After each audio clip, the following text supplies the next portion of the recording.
मित्रों नमस्कार।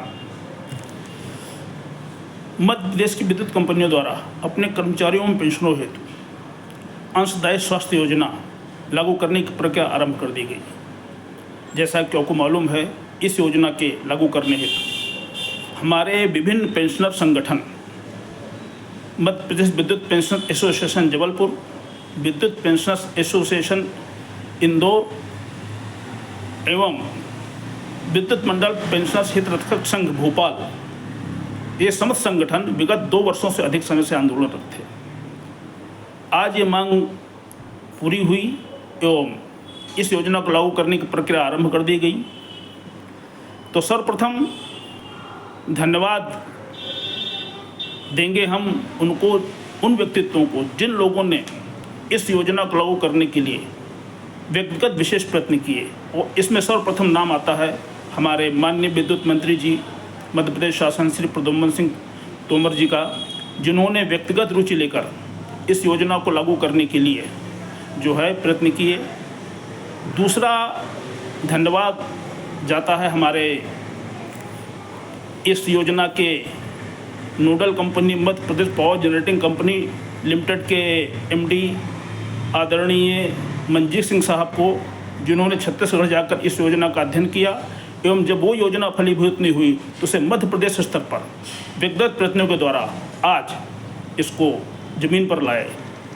साथ ही सबसे महत्वपूर्ण धन्यवाद जाता है मध्य प्रदेश विद्युत मंडल पेंशनर्स एसोसिएशन जबलपुर के प्रांतीय अध्यक्ष श्री सुरेश कुमार जायसवाल जी को, जिन्होंने व्यक्तिगत प्रयत्नों के द्वारा लगातार मंत्री जी के संपर्क में रहकर लगातार उनको पत्राचार कर फ़ोन कर उनसे व्यक्तिगत मुलाकात कर इस योजना को फलीभूत होने में एक अहम भूमिका निभाई। और इस बात का जिक्र माननीय मंत्री जी ने 5 सितंबर को ग्वालियर में हुए रजत जयंती समारोह जो मध्य प्रदेश विद्युत मंडल पेंशन एसोसिएशन जबलपुर द्वारा आयोजित किया गया था, उसमें उल्लेख किया कि श्री जायसवाल जी ने मुझे विगत 2 वर्षों से चुप नहीं बैठने दिया, लगातार प्रयत्न करते रहे और उनके प्रयत्नों से ही आज ये योजना फलीभूत हुई। तो मित्रों, मैं लक्ष्मण सिंह चौहान, विधि सलाहकार विद्युत मंडल पेंशन एसोसिएशन इंदौर, अपनी तरफ से अपने अध्यक्ष श्री सोमानी जी एवं सचिव श्री ड्राले जी, समस्त शाखाओं की तरफ से इन सभी व्यक्तित्वों को जो है धन्यवाद ज्ञापित करता हूं। और इस योजना के जो कुछ भी विवरण आज तक प्राप्त हुए हैं वो विवरण आपके सामने प्रस्तुत करता हूं। ये 16 प्रश्नों का ब्रोशर है जो पावर जनरेटिंग कंपनी के द्वारा जारी किया गया है एवं इसमें योजनाओं का विभिन्न विवरण सब कुछ दिया हुआ है और जो कुछ उपलब्ध है वो मैं आज आपके सामने प्रस्तुत करता हूँ। मित्रों, इसके प्रथम पृष्ठ पर योजना का नाम एवं लागू करने वाली 6 विद्युत कंपनियों के नाम हैं। इसके द्वितीय पृष्ठ पर यह अंकित है कि यह योजना ऐच्छिक एवं अंशदायी है और इसके पात्र वे समस्त नियमित एवं वर्गचार कर्मचारी हैं। विद्युत कंपनियों द्वारा जो संविदा पर नियुक्ति किए गए कर्मी हैं वो इसके पात्र हैं एवं साथ ही पेंशनर्स और फैमिली पेंशनर्स, पारिवारिक पेंशनर्स, वो इसके पात्र हैं। और जो इसके पात्र नहीं हैं वो आउटसोर्स कर्मचारी और ठेका श्रमिक जो है वो है। योजना का विकल्प दिया गया है 500 रुपये प्रति माह के अंशदान पर 5 लाख रुपए का प्रतिवर्ष का बीमा, स्वास्थ्य बीमा, 1000 रुपये प्रति माह वार्षिक अंशदान पर 10 लाख रुपए प्रतिवर्ष का बीमा एवं 2000 रुपये प्रति माह अंशदान पर 25 लाख रुपए प्रतिवर्ष का बीमा इसमें जो है प्रदाय स्वास्थ्य योजना में प्रदाय किया जाएगा। और एक बार जो विकल्प भरेगा वो पूरे वर्ष हेतु लागू रहेगा। हाँ, वर्ष के अंत में उसे ये विकल्प चेंज करने का जो है अधिकार होगा, ऐसा इसमें लिखा हुआ है। एवं यदि वो विकल्प चेंज नहीं करता है तो उसका पूर्व विकल्प ही अगले वर्ष के लिए लागू माना जाएगा, नहीं ऑटो रिन्यूअल हो जाएगा। पुनः मित्रों, ये योजना फैमिली फ्लोटर है, समस्त परिवार हेतु लागू है। परिवार की परिभाषा इसमें आगे दी गई है जिसमें ये कहा गया है कर्मचारी और उनके बच्चे। कर्मचारी यहाँ है, कर्मचारी लिखा है, पेंशनर भी आप हमारे कर्मचारी के साथ साथ पेंशन भी मान दीजिए, कर्मचारी या पेंशनर उनके बच्चे। दूसरा, माता पिता जो है जो कर्मचारी या पेंशन पर पूर्ण रूप से आश्रित हों तथा जो आयकर दाता न हों। तीसरा, प्रथम 2 जीवित बच्चे। मित्रों, अन्य सरकारी सर्कुलर में ये जो हम पर लागू है उन पर वर्णित है कि ये द्वितीय डिलीवरी जुड़वा हुई है तो 3 बच्चे पात्र हैं, लेकिन इसमें ऐसा लिखा नहीं है। लेकिन होना ये चाहिए कि जो है 2 बच्चे तो पात्र हैं ही, लेकिन यदि सेकंड डिलीवरी जुड़वा है तो उसमें तीसरा बच्चा भी पात्र होगा। क्या क्या चिकित्सा की प्रतिपूर्ति की जाएगी, इसमें कि किसका भुगतान किया जाएगा, वो इसमें अंकित है। वो है चिकित्सालय का संपूर्ण व्यय, जिसमें डॉक्टर, सर्जरी और नर्सिंग व्यय शामिल है। पैथोलॉजी का संपूर्ण व्यय, समस्त परीक्षण और समस्त चिकित्सकीय जांच जो भी होगी उसका व्यय दिया जाएगा। तीसरा, रूम का किराया, रूम रेंट 5 लाख की जो पॉलिसी है उस पर 3,000 रुपये प्रतिदिन, एवं 10 तथा 25 लाख की जो पॉलिसी है उस पर 6,000 रुपये प्रतिदिन। परंतु ICU में भर्ती होने पर इसकी कोई सीमा नहीं है, जो है जितना भी लगेगा उतना पूरा दिया जाएगा। पुनः दैनिक केयर, डे केयर यानी कुछ चिकित्सा ऐसी होती है जो 24 घंटे से पहले हो जाती है, जैसे कि मोतियाबिंद का ऑपरेशन, उसमें 24 घंटे ज़्यादा, 24 घंटे से कम ही लगता है, वो पूरा व्यय इसमें शामिल है। दवाइयाँ, भर्ती होने के 15 दिन पहले तक आपने जो दवाइयाँ खरीदी हैं और डिस्चार्ज होने के बाद जो है 30 दिन तक जो दवाइयाँ आप खरीदेंगे वो संपूर्ण इसमें रियम्बर्सेबल हैं, उसकी प्रतिपूर्ति की जाएगी। फिजियोथेरेपी, डिस्चार्ज होने के बाद में 60 दिन तक जो फिजियोथेरेपी होगी उसका व्यय जो है ये पॉलिसी के द्वारा वहन किया जाएगा। एम्बुलेंस, 10,000 रुपये तक एम्बुलेंस चार्ज जो है इसमें अलाउ है, परमिट है। और हवाई एम्बुलेंस में 50% खर्चा परमिट है, यानी 50% यदि कोई व्यक्ति हवाई जहाज़ के द्वारा एक जगह से दूसरी जगह ले जाए, कोई मरीज ले जाया जाता है तो उसका 50% खर्चा वो वहन करेगा और 50% खर्चा पॉलिसी के द्वारा वहन की जाएगी। दूसरा, चिकित्सा दर, इसमें जो चिकित्सा की दर होगी जिसके हिसाब से ये चिकित्सा के भुगतान किए जाएंगे, उसकी दर जो है, जो योजना अनुसार जो चिकित्सालय अप्रूव्ड हैं उनमें जो दरें अप्रूव्ड कहीं उसी आधार पर किए जाएंगे। और चिकित्सालयों की सूची जो है आगे चिन्हित की गई है, बताई गई है। इस स्वास्थ्य योजना की विशेषताएं क्या है मित्रों? इसमें विशेषता है नो क्लेम बोनस, 5% प्रतिवर्ष, यानी यदि मान लीजिए 1 वर्ष तक आपने प्रीमियम बराबर भुगतान की और आपने कोई एडमिट होकर कोई जो है उसका पैसा नहीं लिया तो 5% की छूट अगली जो है प्रीमियम पे होगी आपको, और ये सीमा 50% तक जाएगी। स्वास्थ्य सहायता एजेंसी जो होगी ISA जो है ना, जो इम्प्लीमेंटेशन सपोर्ट एजेंसी, इसका कार्यकाल 5 से 10 वर्ष का रहेगा, फिर ये पुनरीक्षित होगी। ISO को भुगतान जो किया जाएगा उसका पुनरीक्षण जो है CPI अनुसार या 5% किया जाएगा। अंशदान जो हम कंट्रीब्यूशन देंगे, जैसे 500, 1,000 या 2,000 है, इसका पुनरीक्षण 3 वर्ष बाद होगा। कार्य के समेत कोई दुर्घटना होती है तो वह संपूर्ण व्यय विद्युत कंपनी वहन करेगी। अस्पतालों की सूची इसमें संलग्न की जाएगी, बाद में जो ऐप आएगा उसमें आएगी, और अंशदान का एक अकाउंट अलग रखा जाएगा। योजना में क्या सम्मिलित है, इसकी विशेषताएं क्या क्या हैं जो जानने योग्य हैं? इसमें सारी पुरानी बीमारियां कवर है, जैसे पुराना जो आप मेडिकल में पॉलिसी लेते हैं, किसी में 1 वर्ष या 2 वर्ष का वेटिंग पीरियड होता है, ऐसा इसमें कुछ भी नहीं हो। जिस दिन से आपने योजना ली उसी दिन से सारी बीमारियां जो भी कुछ है उसकी कवर है, कोई उम्र सीमा नहीं है। जैसे कि 60 वर्ष, 65 वर्ष या 70 वर्ष पर जो है मेडिक्लेम में दुनिया भर के प्राइवेट ले हम तो उसमें दुनिया भर के प्रतिबंध होते हैं, लेकिन इसमें ऐसा कुछ भी नहीं है। किसी भी उम्र का व्यक्ति कभी भी शामिल हो सकता है। पेंशनर जिसमें विशेषकर जो 60, 65, 70, 80 की हुई हो तो उसी दिन से वो शामिल होंगे, उनकी सारी बीमारियाँ होंगी।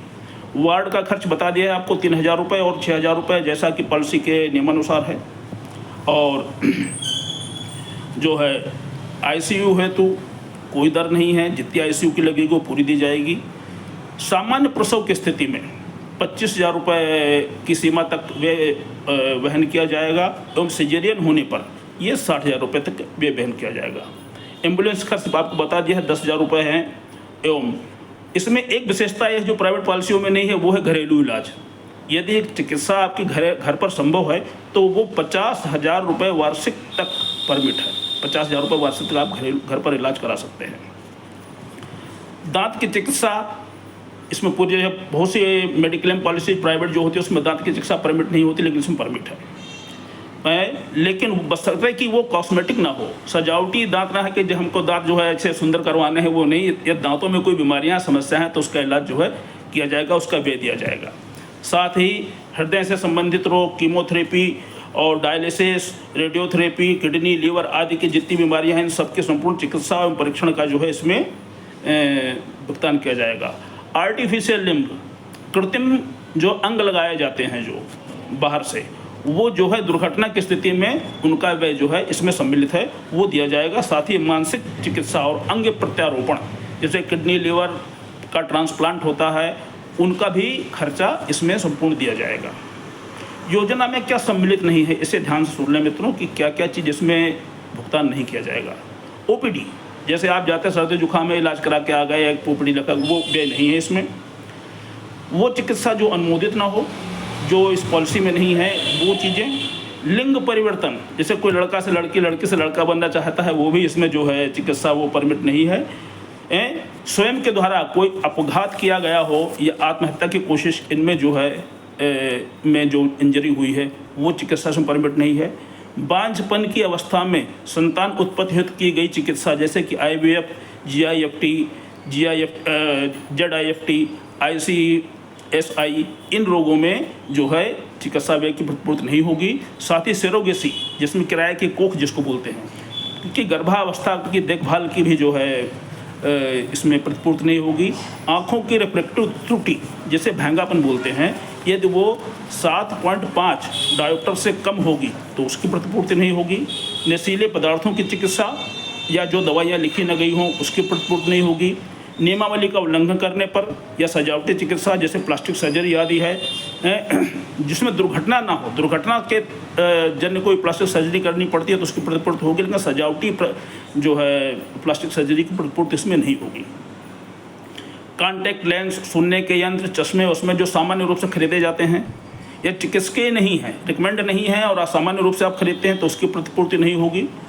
सजावटी दंत चिकित्सा, मोटापे के शल्यक्रिया या विटामिन और टॉनिक जो डॉक्टर ने नहीं लिखे हो, अपने मन से खरीदते हों, तो उसकी प्रतिपूर्ति नहीं की जाएगी। और व्यक्तिगत खर्चे जो आप सुविधाजनक, जो चिकित्सकीय अनुमोदन के अनुसार नहीं है, आप व्यक्तिगत सुविधाओं के लिए खरीदते हैं, उसकी प्रतिपूर्ति नहीं होगी। मित्रों, इसके नेटवर्क अस्पताल हैं। नेटवर्क अस्पताल में क्या क्या, कौन कौन से चिकित्सालय इसमें सम्मिलित हैं, उनका व्यय कैसे वहन किया जाएगा।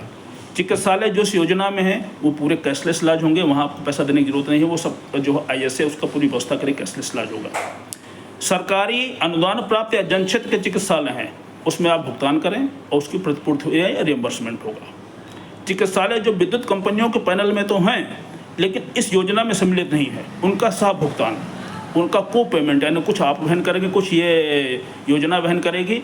ये को पेमेंट की डिटेल आगे दिया गया है, वो आपको भी आगे बताया जाएगा। ISA के पैनल चिकित्सालय, ये जो इम्प्लीमेंटेशन सपोर्ट एजेंसी है, जो चिकित्सा सहायता एजेंसी है, उसकी भी बहुत से चिकित्सालय हैं जो उसके पैनल में है, लेकिन इस योजना में नहीं है। तो उसमें कुछ कैशलेस भी है और कुछ को पेमेंट भी है, सह भुगतान भी है। और आयुर्वेदिक, योग, प्राकृतिक चिकित्सा के जो चिकित्सालय हैं, जिसमें आयुर्वेदिक चिकित्सालय बहुत से होते हैं, योग और प्राकृतिक चिकित्सा के हैं, इनके सह भुगतान में को पेमेंट है। ये सब को पेमेंट आपको भी अगली उसमें बताया जाएगा। को पेमेंट क्या है मित्रों? को पेमेंट क्या है? उसमें प्रथम श्रेणी में वो चिकित्सालय आते हैं जो इस योजना में है, 0%, यानी आपको कोई भुगतान नहीं करना है, सब वो व्यय चिकित्सा मेडिक्लेम पॉलिसी के तहत दिया जाएगा। द्वितीय श्रेणी के सरकारी अनुदान प्राप्त या जनक्षेत्र के जो चिकित्सालय हैं, उनमें भी संपूर्ण व्यय यानी रियम्बर्समेंट पूरा होगा, जो है संपूर्ण रियम्बर्समेंट किया जाएगा, उसमें आपको कुछ वहन नहीं करना है। तृतीय श्रेणी के चिकित्सालय वो चिकित्सालय हैं जो विद्युत कंपनियों के पैनल में तो हैं लेकिन इस योजना में नहीं है। उनमें 25% खर्चा आपको वहन करना पड़ेगा, 75% इस पॉलिसी के द्वारा दिया जाएगा। साथ ही मित्रों, चतुर्थ श्रेणी के चिकित्सालय हैं, जैसा ऊपर भी बताया गया है। ISA के पैनल के चिकित्सालय जो इस योजना में नहीं है, ISA यानी इम्प्लीमेंटेशन सपोर्ट एजेंसी के पैनल में जो चिकित्सालय हैं लेकिन इस योजना में नहीं है, उनका 30% व्यय आपको वहन करना पड़ेगा और 70% व्यय जो है एजेंसी ये अपने मेडिक्लेम पॉलिसी के द्वारा वहन किया जाएगा। और पंचम श्रेणी के चिकित्सालय जो हैं, जो आयुर्वेद, योग और प्राकृतिक चिकित्सालय हैं, इनके 50% वे आप वहन करेंगे और 50% इस पॉलिसी के द्वारा दिया जाएगा। मित्रों, इसके पेज नंबर 11 पर ISA यानी इम्प्लीमेंटेशन सपोर्ट एजेंसी की जिम्मेदारियां दी गई हैं, बहुत सारी हैं। हमारे मतलब का उसमें ये है कि ये ISA implementation support agency Jabalpur, Bhopal और इंदौर में अपने जो है कार्यालय खोलेगी, जिसमें 24/7 यानी 24 घंटे 7 दिन कॉल सेंटर ये रहेगा, जहां पर आप कभी भी आवश्यकतानुसार फ़ोन करके उसकी सहायता ले सकते हैं, जो आपकी व्यवस्थाएं करेगी।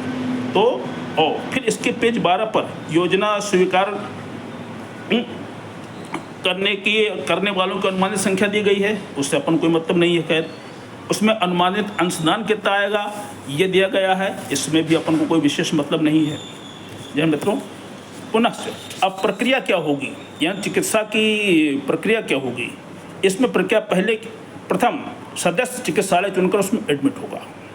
दूसरा, ISA परीक्षण कर निर्बाध कैशलेस चिकित्सा की व्यवस्था करेगी कि उसको कोई तकलीफ ना हो, उसको चिकित्सा उसको निर्बाध मिलना शुरू हो जाए। ISA को चिकित्सालय बिल देगा, उस बिल का परीक्षण ISA करके 10 दिनों में विद्युत कंपनियों को देगी। विद्युत कंपनियां परीक्षण कर 20 दिनों में ISA को भुगतान करेंगी और ISA MIS के आंकड़े अपडेट कर वांछित फंड की मांग करेगी विद्युत कंपनियों से। मित्रों, इसमें एक बड़ी मज़ेदार बात यह है, बहुत एक संतोषदायक बात हमारे लिए ये है कि जो हमारा पैसा रहेगा प्रीमियम का, वो विद्युत कंपनियों के पास रहेगा। विद्युत कंपनियां जिसकी हमने सेवाएं की, जो आज हमें पेंशन दे रही हैं, उनके पास हमारा पैसा रहेगा। तो हमारे विचार से हमारे लिए आज की तारीख में सबसे विश्वसनीय एजेंसी यदि कोई है तो हमारे नियोक्ता, हमारे एम्प्लॉयर ही हैं। तो ये पैसा जो है विद्युत हमारी प्रीमियम का विद्युत कंपनियों के पास रहेगा। ये हमारे लिए संतोष की बात है और ये अच्छी बात है।